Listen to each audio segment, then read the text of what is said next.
So in this way, our tradition, again, the pattern of life itself is all about vulnerability. Mm. And empowerment, of course, but it all begins with vulnerability. In one sense, vulnerability could be seen as a feminine virtue, if you will. And ironically, many sections of our tradition, although Gaudiya Vaishnavism is very Shakti oriented, it also has that feminine side.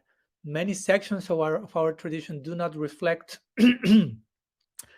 this healthy vulnerability, but many cases reflect the toxic masculinity, male oriented, if you will, in a very excessive way, again, abusive way, distorted way, to the point of preventing any form of vulnerability to show up. And if you prevent any form of vulnerability to show up, you prevent any form of empowerment to show up. And we need empowerment. We need a particular descent of grace, and we accepting that for invoking certain changes that we may need to see. But it all begins with vulnerability.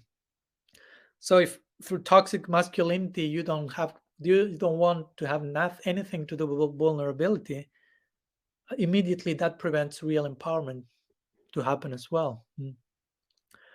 So why I say toxic masculinity, for example, for a man, the greatest shame for a man generally, at least, is to be seen as weak, to acknowledge his own weakness or fear or whatever. So toxic masculinity implies this superficial sense of external sense of strength and a denial to acknowledge weakness. That's not healthy masculinity. That's not integrated masculinity. That's evasive one.